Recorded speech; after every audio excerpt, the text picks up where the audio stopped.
توشہ خانہ کا ریکارڈ جاری، عمران خان 10 کروڑ 9 لاکھ روپے مالیت کے قیمتی تحائف لے گئے۔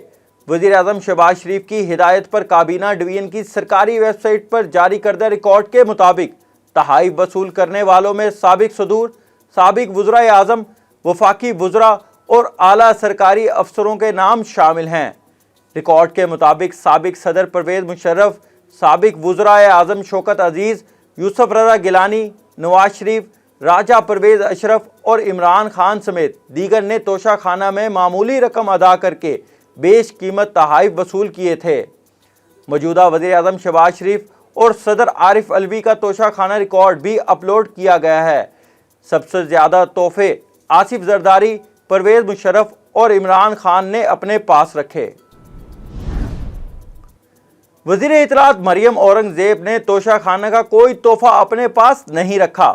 وفاقی وزارت اطلاعات کی وضاحت۔ وزارت اطلاعات کی جانب سے جاری بیان میں کہا گیا کہ وفاقی وزیر اطلاعات مریم اورنگزیب نے تمام تحائف توشہ خانے میں جمع کروائے ہیں۔ مریم اورنگزیب نے ایک گھڑی جس کی مالیت 27,25,000 روپے تھی، اسے 19 مئی 2022 کو توشہ خانے میں جمع کروایا۔ پی ٹی آئی کارکن ضلع شاہ کی ٹریفک حادثے میں موت، ثبوت اور حقائق چھپانے پر عمران خان کے خلاف ایک اور مقدمہ درج۔ مقدمے میں ٹریفک حادثہ، قتل بالسبب اور ثبوت و حقائق کو چھپانے کی دفعات شامل کی گئیں۔ ایف آئی آر میں عمران خان، یاسمین راشد اور فواد چودھری کو نامزد کیا گیا ہے۔ بھارتی طیارے میں مسافر کا انتقال، کراچی ایئرپورٹ پر طیارے کی ہنگامی لینڈنگ۔ سول ایوی ایشن اتھارٹی ذرائع کے مطابق ایک مسافر کی طبیعت ناسازی پر ہنگامی لینڈنگ کی اجازت دی۔ پرواز کا مسافر لینڈنگ سے قبل ہی دوران پرواز انتقال کر گیا۔ سول ایوی ایشن ذرائع کا کہنا ہے کہ مسافر نائجیریا کا شہری ہے۔ بھارتی ایئر لائن کی پرواز نئی دلی سے دوحہ جا رہی تھی۔ کراچی پولیس آفس پر حملے کا ماسٹر مائنڈ ریاض اللہ سٹی ڈی کے ساتھ مقابلے میں ہلاک۔ محکمہ انسداد دہشت گردی نے نادرن بائی پاس منگو پیر مائی گاڑی مزار کے قریب خفیہ اطلاع پر کارروائی کی۔ فائرنگ کے تبادلے میں کراچی پولیس آفس حملے کے ماسٹر مائنڈ ریاض اللہ اور اس کا ساتھی عبدالوحید ہلاک ہو گئے، جبکہ 2 کو گرفتار کر لیا گیا۔ سی ڈی افسر راجہ عمر خطاب کے مطابق دہشت گرد ریاض اللہ کالعدم تحریک طالبان کراچی کا کمانڈر تھا۔ سعودی عرب کا نئی قومی فضائی کمپنی ریاض ایئر کے قیام کا اعلان۔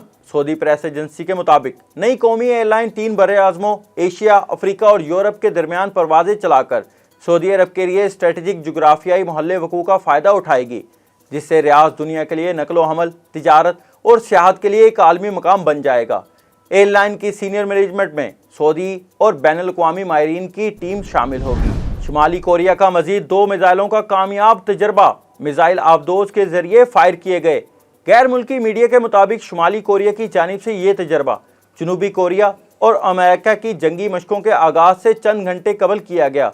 جنوبی کوریا اور امریکی فوجیوں نے آج سے 11 روز مشترکہ فوجی مشقیں شروع کرنا تھیں، جنہیں فریڈم شیلڈ 23 کا نام دیا گیا ہے۔ پنجاب کابینہ کا اورنج لائن میٹرو ٹرین اور میٹرو بس پر سفر کرنے والے طلباء طالبات کے لیے بڑے ریلیف کا اعلان۔ نگراں وزیر اعلیٰ محسن نقوی کی زیر صدارت ہونے والے نویں اجلاس میں فیصلہ کیا گیا ہے کہ لاہور کے طلباء طالبات کو اب یونیفارم میں میٹرو ٹرین اور میٹرو بس پر مفت سفر کی سہولت ہوگی۔ افغانستان کے خلاف سیریز میں قومی ٹیم کے فاسٹ بولر شاہین افریدی کو بھی آرام دیے جانے کا امکان۔ شاہین افریدی کے آرام کی صورت میں قیادت شاداب خان کے سپرد کی جائے گی۔ ٹیم کا حتمی اعلان آج کیا جائے گا۔ امریکہ کے شہر لاس اینجلس میں آسکر کی رنگا رنگ تقریب کا انعقاد۔ Hollywood film everything everywhere all at once بہترین فلم کا آسکر جیتنے میں کامیاب۔ فلم نے دیگر 7 بڑے ایوارڈز بھی اپنے نام کیے۔ معروف تامل فلم RRR کے گانے ناتو ناتو نے بیسٹ اوریجنل سانگ کا ایوارڈ جیت لیا۔